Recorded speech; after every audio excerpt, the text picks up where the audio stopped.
विशेष रूप से आज हमारे बीच में पूर्व में रहे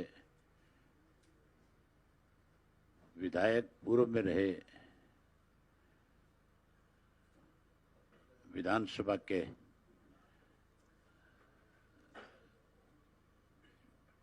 ये जो विधानसभा में अपने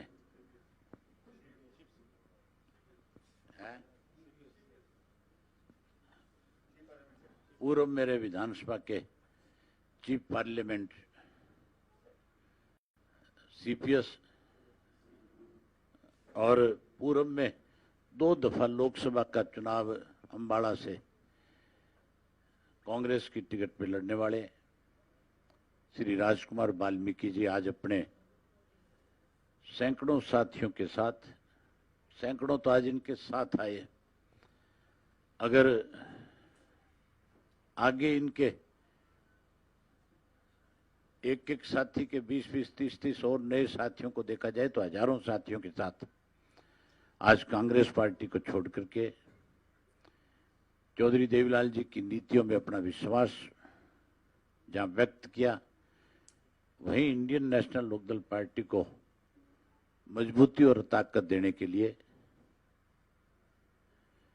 चौधरी देवीलाल जी की नीतियों का अनुसरण करने के लिए, उनको प्रदेश में लागू करवाने के लिए आज Indian National Lokdal party join कर रहे हैं। मैं इनका और इनके जो सैकड़ों साथी आज इनके साथ आए, उन सबका स्वागत करता हूं, अभिनंदन करता हूं।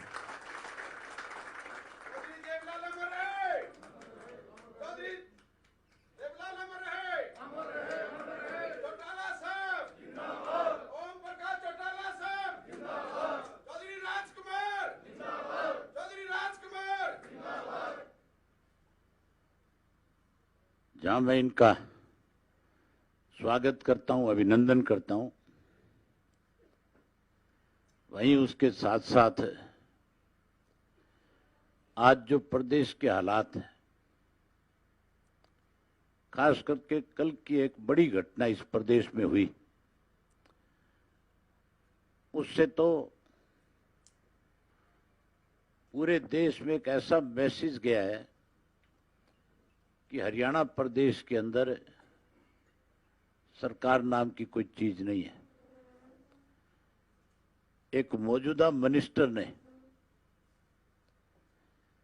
अपने एक अधिकारी आईपीएस के ऊपर इस बात का आरोप लगाया। ओम प्रकाश यादव जो आज कैबिनेट के मिनिस्टर है, उन्होंने नारनौल की एसपी के ऊपर इस बात को लेकर के गंभीर आरोप लगाया है कि वो वहां पर पैसों की कलेक्शन करती है और असामाजिक तत्व जो है, जो लोगों को परेशान करते हैं, जो मंथली लेते हैं,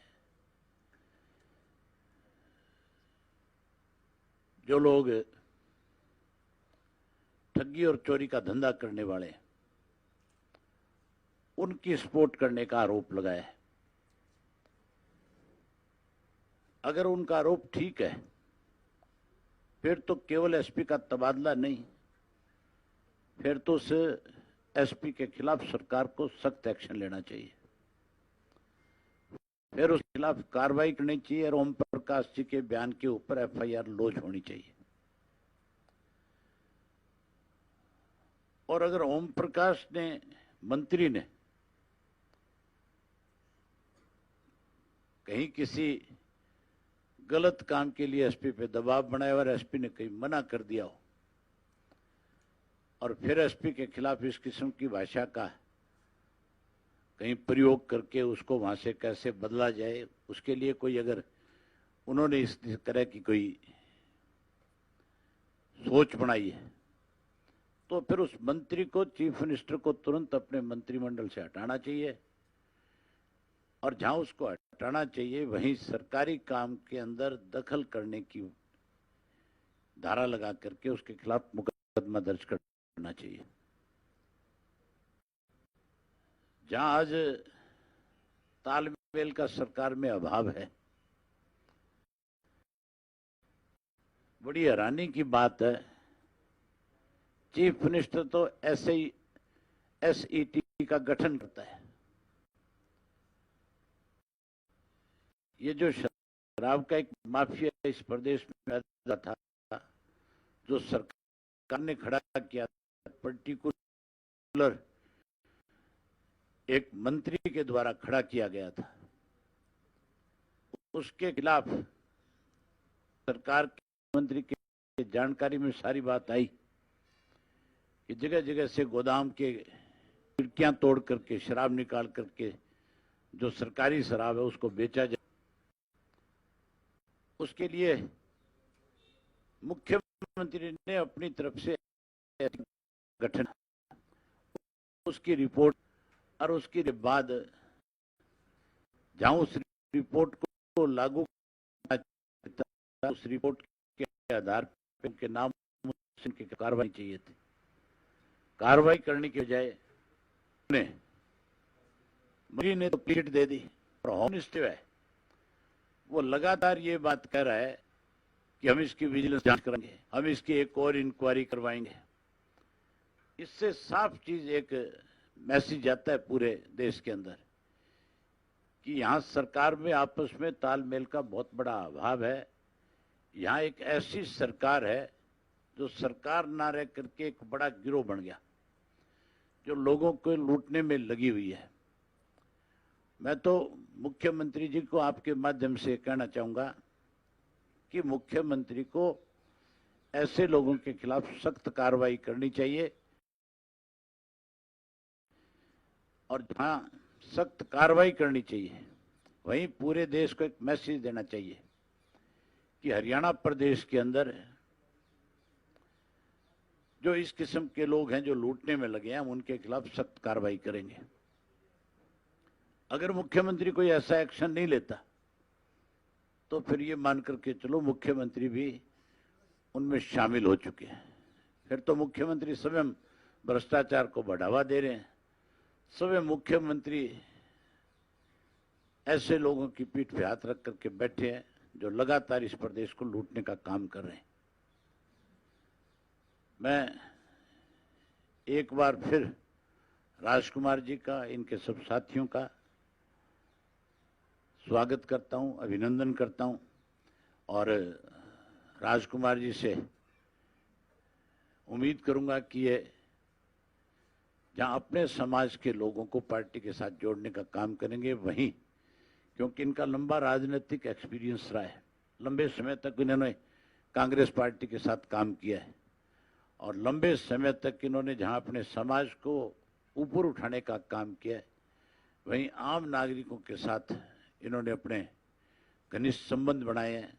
आज भी जो इस कोरोना की महामारी में भी इतनी बड़ी संख्या में 500 से ज़्यादा आज इनके साथी यहाँ पे मौजूद है, ये अपने आप में एक उदाहरण है कि कोरोना की महामारी में 500 से ज़्यादा लोग अगर आकर के किसी पार्टी को ज्वाइन करते हैं तो फिर मान करके चलो कि उस शख्सियत का खुद का लोगों के बीच में किस तरह का रिश्ता है।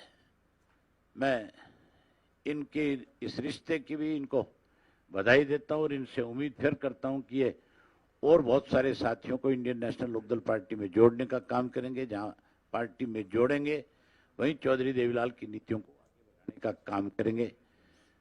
अब मैं राजकुमार जी से निवेदन करूंगा कि वो भी आपके रूबरू होकर के खुल करके सारी बातों पर चर्चा करें।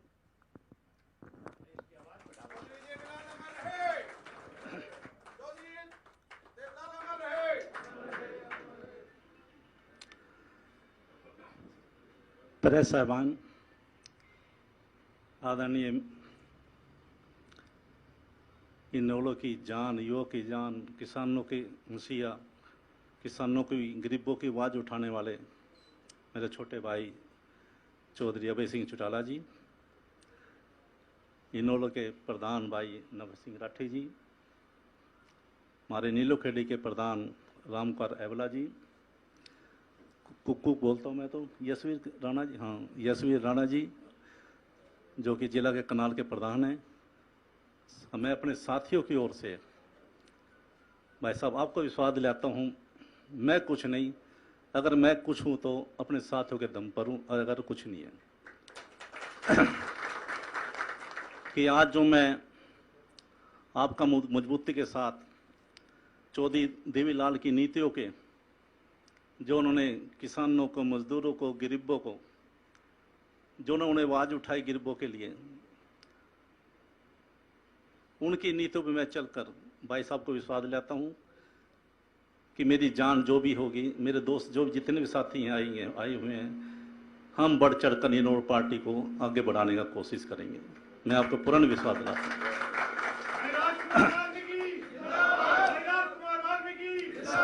साथियों, आज मैं कांग्रेस पार्टी को छोड़कर इनोले पार्टी में ज्वाइन कर रहा हूं।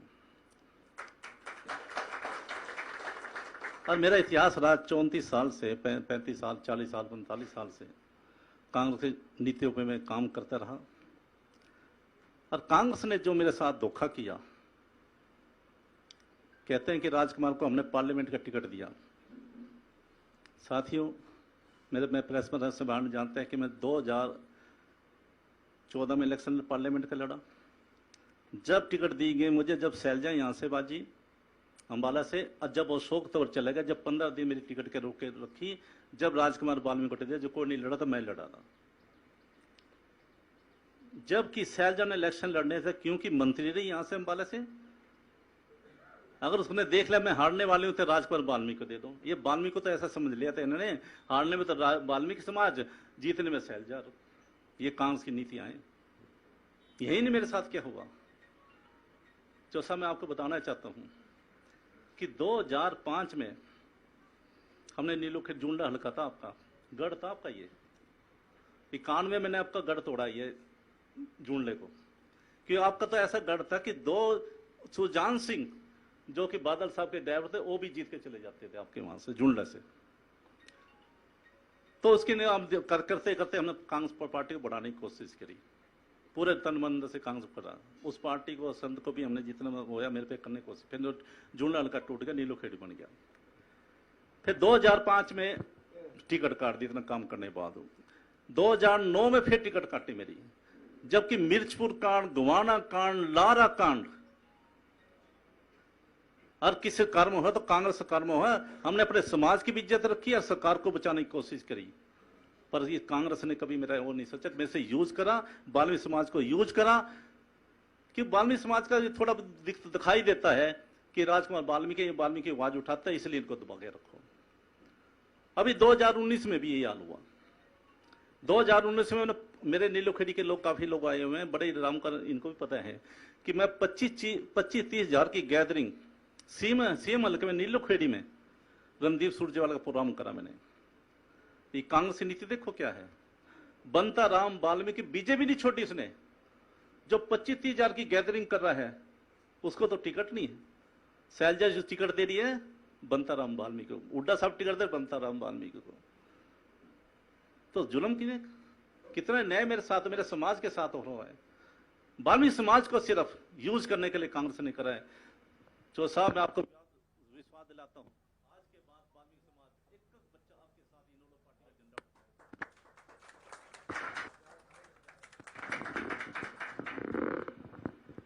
झंडा, एक बच्चा जो वाल्मीकि समाज का है आपका झंडा उठाकर आगे चलेगा। बड़ौदा हल्के में दिखा देंगे कि वाल्मीकि समाज किसके साथ लग रहा है, इनोलो पार्टी को जिता के लाएंगे वहां पर से। और जहां तक आज मेरे साथ जिला परिषद के चेयरमैन भी हैं, एमसी भी हैं, और जिला मेंबर भी रहे सिडोरा से। कई लोग ऐसे नेता हैं जो आपके तहे थे पर अभी चुप बैठे थे, उनको मैं पढ़ के कोशिश करूंगा कि उनका साथ आपके खड़े हो जाओ भाई, आपके साथ। कि 1 और 1 11 होता है, अकेले आदमी कुछ नहीं कर सकता। साथियों, आज मेरे साथ जो साथी आए मजबूती के साथ आपके साथ हैं, चाहे वो किसी चीज से भी हो, किसी भी पार्टी को, तो कांग्रेस छोड़कर सारे साथ आपके साथ लग के आए हैं और मजबूत आदमी है। ये नहीं कोई छोटे छोटे मोटे आदमी है, बहुत बढ़िया आदमी, जो जिन पे कह देना रात में ये 1000 आदमी चाहिए, 2000 चाहिए, आपको वहीं मिला करेंगे ये लोग। और नीलोखेड़ी को ऐसा बना दें हम सब मिलकर आपकी दया से कि आपको ये हल्का तो दे दिया समझो आज से। जिस मर्जी को टिकट देना, जिस मर्जी को लड़ा देना, उसको कोई दिक्कत नहीं मुझे। मैं तो परमात्मा डर के कहता हूं कि जब तक मेरी जिंदगी रहेगी मैं आपके साथ कंधा से कंधा मिला के काम करूंगा। मैं तो ये आज मैं आपके कहने के लिए आऊं क्योंकि आपका संघर्ष देखा मैंने। आप अकेले इंसान हो जो किसानों की बात उठाते हो, आप अकेले इंसान हो जो गरीबों की आवाज उठाते हो, आप अकेले इंसान हो इनेलो पार्टी का जो झंडा लेकर चल रहे हैं, किसानों में जाए चाहे मंडियों में जाए कहीं भी जाए, चाहे विधानसभा में अकेला आदमी दौड़ाता और किसी के पल्ले बस नहीं। हमारे कांग्रेस से तो उड्डा साहब रहते कहते बोल भी नहीं सकते, क्या बोल रहा है, बोलता दिखा कोई भाई? विधानसभा में देख लो जाके, क्यों गरज है? नहीं तो आज में टुट्टो आदमी पता नहीं क्या कर लेता है आदमी को, पर इसने अपने परिवार की, अपने परिवार को बचाया, पार्टी को बचाया और पार्टी को जिंदा रखने के लिए हमारे जैसे को साथ लेकर आए हैं अभी। तो साथियों, हमने देखना है कौन किसके साथ है। आज मेरे किसान भाई को भी बड़े 100 एकड़ के मालिक आए हैं सर, मैं आपको मिलवाऊंगा अभी सब लोग आपके साथ मिलेंगे वहां पर जाकर, इनसे पूछ लो। आज मैं पूछ रहा हूं कि मैं भाई मैं अकेला नहीं जा सकता, मेरे साथ कोई जाएगा जब तो अच्छा लगेगा मुझे जाने में। पर साथ ही आज कोरोना की वजह से कि गाड़ियां भी आ रही हमारी, जिसमें 10 आदमी आने तो उसमें 4 आदमी है कि चंडीगढ़ आना था। मैंने भाई साहब से रिक्वेस्ट करी थी, आप कह नीलोखेड़ी वही कर लेंगे, उन्होंने कहा राजकुमार बाद में ज्वाइन करेंगे नीलोखेड़ी, सबसे पहले चंडीगढ़ में करते हैं, पता लगे भी 500 आ जाए से 200 आ जाए, कम से कम ये पता लगा चंडीगढ़ में राजकुमार वाल्मीकि ने पार्टी ज्वाइन की है, इसलिए हम आए हुए हैं आपके पास। तो मेरे दोस्त, मेरे भाइयों, जितने भी यहाँ साथी बैठे हैं, मेरे से कोई गिला हो सकता है, किसी भाई का विरोध हो सकता है, पर इस पार्टी के लिए अपना समझकर इतना जोर लगा दो साथियों। केला अभय सिंह चौटाला ने, हम सारे साथी अभय चौटाला बनकर, ओम प्रकाश चौटाला बनकर सारे इलेक्शन लड़ेंगे, जब ही जीत बनेगी, तभी बनेगी बात। मेरे दोस्तों, मैं ज्यादा न बोलते इतने कहूंगा कि मैं मेरे साथी मजबूती के साथ आपके साथ खड़े हैं। भाई साहब, किसी बात की चिंता करने की जरूरत नहीं, अरे के गाय होते हैं, इसको आगे बढ़ा के 90 के हल्के सीटें मिला के हम जैसे 85 चौधरी देव लाई के आए थे, हम 85 सीटें पे आके विधानसभा बनाने की कोशिश करेंगे। जय हिंद, धन्यवाद।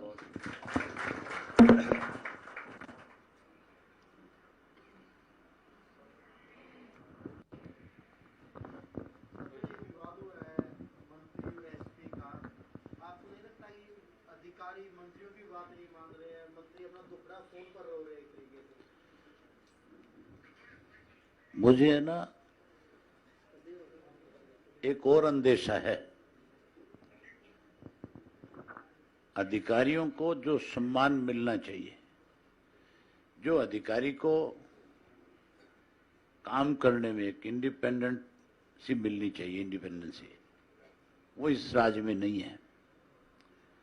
सरकार का तो अधिकारियों पे भरोसा नहीं, अगर अधिकारी पे कोई भरोसा नहीं करेगा तो फिर मान करके चलो वो भी सरकार के आदेश की पालना नहीं करेगा। आज सरकार थोड़ी है, आज तो गिरोह है लुटेरों का, माफियों का। अगर सरकार में बैठे लोग माफिया को सपोर्ट करेंगे तो अधिकारी कैसे उस सरकारी मंत्री की बात को महत्व देगा? इसीलिए मैंने कहा है कि अगर उस एसपी के ऊपर जो आरोप मंत्री ने लगाए हैं अगर वो सही है तो फिर तबादला कोई सजा नहीं है किसी अधिकारी की, फिर तो उस अधिकारी के माध्यम से मैसेज जाना चाहिए पूरे प्रदेश में कि अधिकारी की जो जिम्मेवारी है वो अपनी जिम्मेवारी को निभाए, ना कि इस किस्म के लोगों को पनाह दे करके हमारे प्रदेश को बर्बाद करें। इसके लिए उसके खिलाफ सख्त कार्रवाई करनी चाहिए, एफआईआर करनी चाहिए, उसकी जांच करनी चाहिए, और अगर उसने ऐसा किया है तो फिर उसको सस्पेंड करना चाहिए और उसको निलंबित करना चाहिए। और अगर उस एसपी का कसूर नहीं है, अगर मिनिस्टर ने कहीं गलत काम करने के लिए उसको मजबूर किया और उसने आगे से मना किया है तो फिर उस मंत्री को तुरंत बर्खास्त कर देना चाहिए। ये हमारे प्रदेश के लिए अच्छी परंपरा नहीं है, अच्छी बात नहीं है कि मंत्री किसी अधिकारी पे दोष लगाए और उस अधिकारी को केवल ट्रांसफर करके इस प्रदेश के लोगों के सामने आने वाले समय में उनको ये लगे कि भाई कोई भी काम के लिए अगर किसी के पास जाएंगे तो कोई काम नहीं करेगा तो ज्यादा से ज्यादा शिकायत करेंगे तो तबादला हो जाएगा। तो इसलिए जरूरी है कि इसमें मुख्यमंत्री को लोगों को एक आईना जरूर दिखाना चाहिए कि कौन गलत है, इस चीज का पता लगना चाहिए। जो शराब घोटाले की बात हो रही है उसमें अभी 2-3 दिन पहले जो डिप्टी सीएम उन्होंने पीसी की थी और कहा कि हम तो रेवेन्यू जो है वो बढ़ाया है एक्साइज का, हमने इतना गुना बढ़ा दिया, घोटाला कहां से किया? रेवेन्यू अपने नाने का बढ़ा दिया होगा। शराब का घोटाला तो सबको पता है कि हुआ है, कोई एक व्यक्ति नहीं, सारा मीडिया चिल्ला चिल्ला के कह रहा था कि लॉकडाउन में हरियाणा प्रदेश के अंदर शराब माफिया पैदा हुआ। उस शराब माफिया का सरगना कोई और नहीं है,